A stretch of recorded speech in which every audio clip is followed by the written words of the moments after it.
Guys, welcome back to my channel. Right now things look a little bit different on my desk because I just have a plain sheet of notebook paper, a couple sheets, and a pen because I did my Teko Kaigi yesterday, my notebook meeting, and one of the things that I realized is that sometimes in an effort to be decorative, um, I get away from the intention of my planner. So I thought I would take it back to the very, very basics and look at the planner from a beginner's perspective and talk about why we even use a planner so that I can get back to focusing on what is important in a planner. Having a YouTube channel does mean that I am now showing my planner, something that I've not really done in the past to other people. And so there is that element of I want it to be, of thinking that I want it to be pretty and I want people to like the way it looks. But ultimately, the planner is supposed to function well. If it looks pretty doing it, that's great, but it's ultimately all about the function, at least for me. So I want to talk a little bit about the ways in which we use a planner. So if you're totally new to planning, you don't necessarily have to have a fancy book like this and a fancy pen like this. You can start planning with nothing more than a piece of paper and a pen. The first element of planning that we need to look at are plans. So your planner should include your plans. What are the plans? How are we going to define plans? In this video, we're going to assume that plans are the things that you have already decided you're going to do. So, for example, tomorrow is Friday, August 14th or 15th. Um, today is the 14th. So I'm filming this the evening before you're watching it. So you are watching on Friday, August 15th, 2025. The first thing the planner needs is a date to attach the plans to. Now, tomorrow, I have a meeting at 8:30 in the morning with Ashley.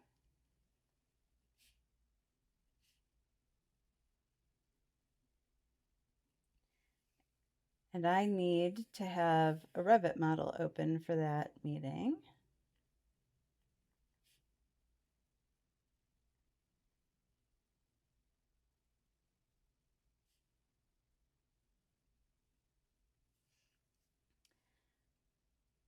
I also have, so that is a plan that I have already made. I've already decided I'm going to do it. Ashley and I are meeting together. In order to do that, I have a task I need to do that's associated with that plan. And I've added those two together and made an event. So one of the first things that your calendar or your planner or your piece of paper is going to have is events and tasks that happen on that particular day, things that are time bound to the day or to a very specific time.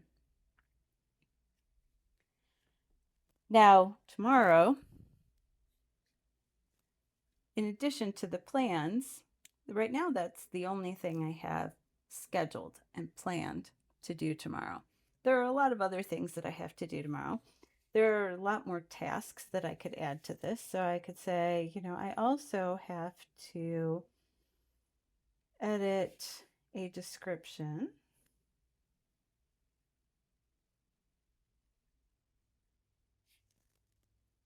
for another project. And at some point, I have to call someone.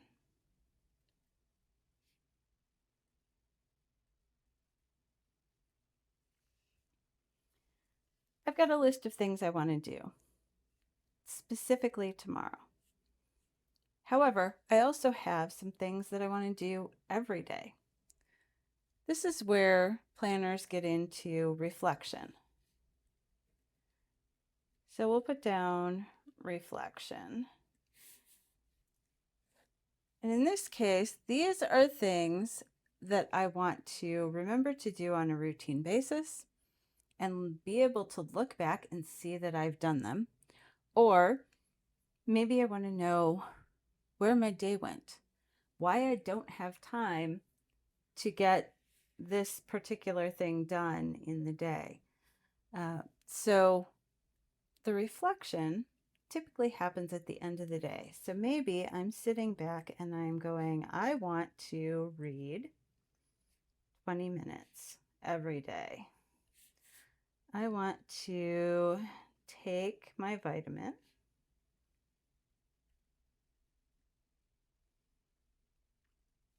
And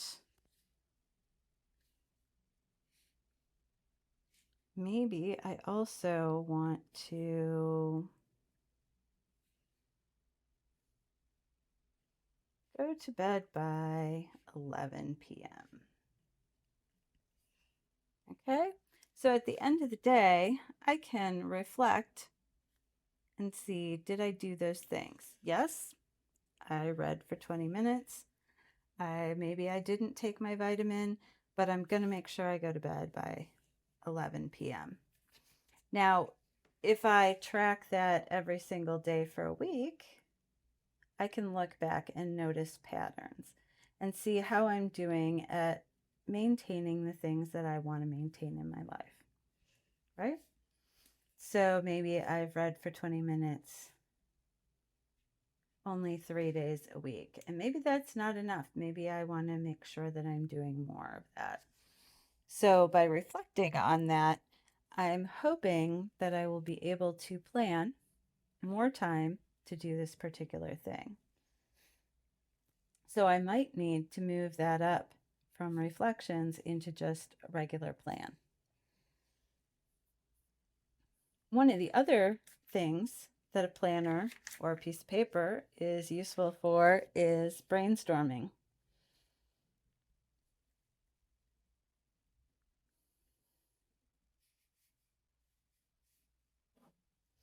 So maybe I need to brainstorm ways to read 20 minutes and make that a more consistent habit. So maybe I put that in the middle of the page and I start thinking of ways that I can do that. Maybe I can turn off the TV 30 minutes before bed.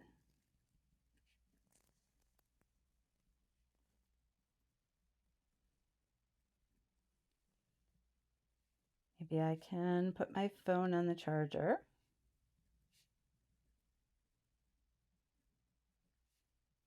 at dinner. And maybe if I do that, I cannot pick it up until I've read. So in this way, I'm brainstorming ways that I can make this habit that I've reflected on part of my daily plans, the daily to-dos of my life. And in this way, I'm using the paper as a method for getting to that. If I turn the TV off before bed, I might leave it too late.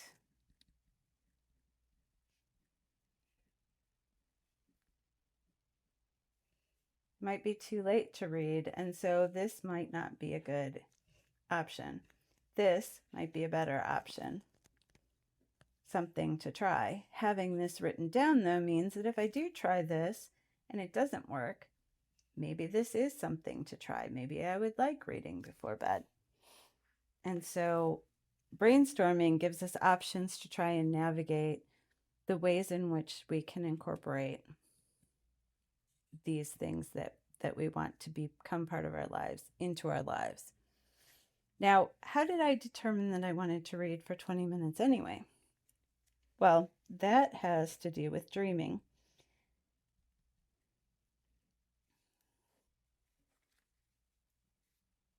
Dreaming is imagining ways in which we can modify our behavior to get us closer to the life that we think that we want, at least in terms of how it goes with planning and a planner. So if I'm dreaming and thinking that I want to be more relaxed, maybe I want to be more relaxed. I want to have something to talk about at parties.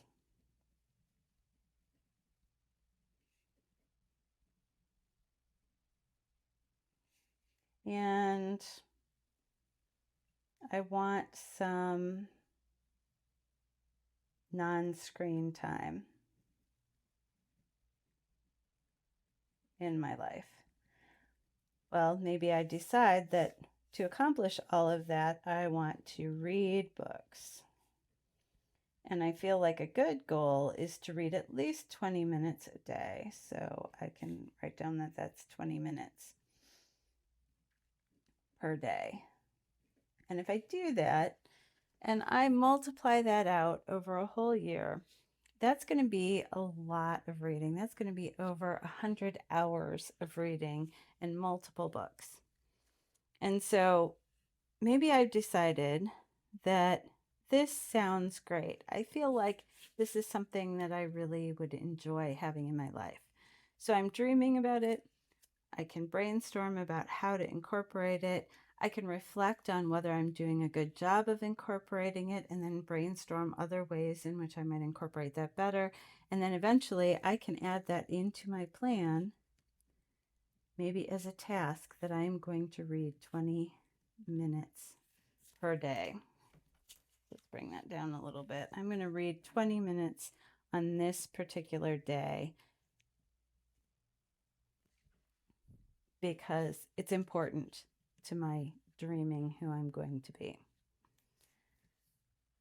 So all of this is the function of the planner. The planner is functioning to try and take this ideal life that I've been dreaming about and incorporate all of these small little steps into plans that I can take action on every single day. And by doing it on paper, you're telling your brain to pay more attention to it. Your brain is going to pay more attention to the things, that you're writing. In the planner community, we like to make this all look really pretty, but realistically, this is the kind of information that we want to be housing in our planners. Now, one of the other things that people do like to have in the planners is memories, record keeping. So they might be notes.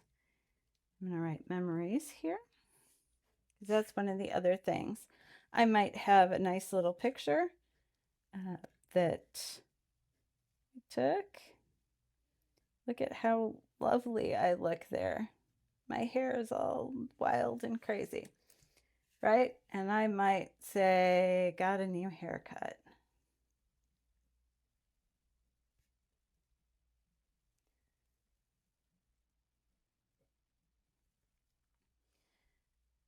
The memories are important for us as humans. We enjoy remembering the past, the good times, even remembering some of the challenging times.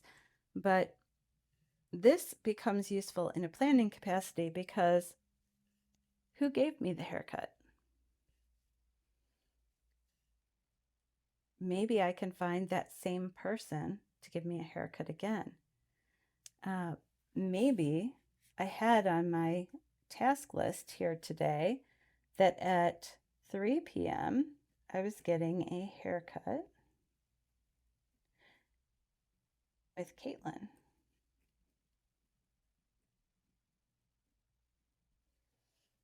So now, if I have this task here, and then I've memory kept and said, I got a great haircut, and I've got a picture of it here. I know who gave me the haircut. I know what kind of haircut I got. I even have a picture here that next time I can track down Caitlin, go to her and say, hey, can you give me this haircut again? Because it was awesome and I loved it. And this helps make my life better because I can then have this record of the things that made life good or the things that maybe made life bad that I want to avoid. And so when I look at my Teko Kaigi, my notebook planning meeting that I had with myself yesterday, and I'm looking at all of these things that I'm paying attention to. These are the things that are really important that fall into these levels of what I want to do in my planner. And I'm writing it in my planner, whatever that looks like, because I want to be able to remember this. I want to look back and say, what were my priorities in this particular year? Why? What worked? What didn't work? Are there things that that I maybe tried that didn't work really well for me? And what were those things and why? What were the planners that I looked back on or I researched and I didn't end up choosing? Because maybe as my life is changing from year to year, one of those planners might fit better in the following year. So all of these little pieces of the planner go together to make something that is really, really useful for moving forward in your life. But realistically, as pretty as it may look when you put all these little stickers and use certain markers and things like that, at the core, it is taking all of this dreaming, brainstorming ways that it can help improve your life, planning it into your life, reflecting on how that's working, and then keeping the memories to make sure that you're continuing to do things that bring you joy and make your life better, and maybe avoiding things that don't. So when I look at my planner list and I'm thinking about the fact that I really, really like to put a little washi tape down here at the bottom because that makes it pretty. I like to have the colors because it makes it pretty. If all of that went away, it would still be functional. I would still know that in this block, in this time block here, that I have to work and that I have different meetings that I need to attend. I have an order that I have to place, and that's a personal thing, but it's happening during work. I have things that I need to pay attention to, things that are happening, like an anniversary and a dinner, and places that I need to be, and people that are depending on me to be there. And because I have all of this information in here, I can make sure that I'm showing up for the people I want to show up for, and then I'm showing up for me in my own life in ways that are improving my life. And so, again, even if all the decoration and everything went away, I would still have that. I could still put that information on paper somewhere and be able to do those things, to show up in those ways for others and for myself. And so at the heart of planning, I want to remember that my planner is going to be a tool and that every single one of these planners that I'm considering are good quality planners.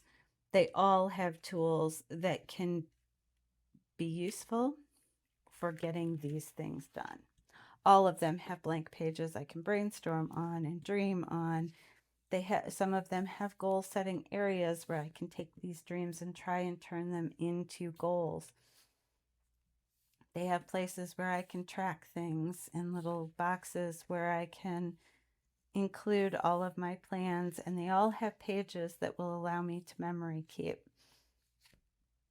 Every single one of these is a good planner. When I talk about the fact that, I'm considering leaving a Sterling ink next year and going to another planner, that does not mean that there's anything wrong with Sterling ink. It is a perfectly fine planner for someone else. It just means that the way in which I want to organize this information in the next year is a little bit different than the current tool that I am collecting that information in. And so I hope that for some of you, getting back to this basic breakdown of what goes in a planner may help you get over kind of that overwhelm that we feel when we're trying to decide on a planner. And for those of you who have never planned before and are looking at people's pretty spreads and thinking, oh my gosh, I could never do that. Yes, you can. Get yourself a tool, whatever that is, or a piece of paper, and just start writing in the information. And then you can find ways to take that information and make things pretty around it by using different color pens, by maybe getting some stickers or some washi tape, or by just trying out different styles of handwriting or stickers. But all of those things are secondary to getting that information that you need in the planner. I love looking back at my old planners. I have planners going all the way back right now on my shelves to 2016. And I still absolutely love looking through them. I still have old recipes in them that I'm looking up because I've memory kept those. Because when my mom gave me my grandmother's oyster dressing recipe, rather than putting it on a little piece of paper or post-it note that I was going to put somewhere in the kitchen and get lost, I wrote it in a planner. And I have that planner that I can look back on. In fact, I can grab that. Let's see which one I was in. I will grab, I'm pretty sure it is this one, 2016, July to December. And if I look in here, I can find out that the oyster dressing recipe is on page 12. And I can go back and look page 12, and it was not pretty and decorative at this point, but I can look back at page 12 and I can find that specific recipe that I wrote here in this planner in 2016. So hopefully that gives you some inspiration. You can get yourself a bullet journal like this that is just plain dot grid paper. You can get yourself some loose leaf paper, or you can get yourself a fancy planner like a Sterling ink or a Hobonichi Cousin or any of the other planners that are out there that are excellent. It doesn't matter. Start recording your life in a way that makes sense and in a way that you can look back on things and be able to make better decisions for yourself going forward and enjoy reliving some awesome memories. So thanks for joining me today. Hopefully this helped a little bit of you, or a few of you, and I will see you again tomorrow. Bye.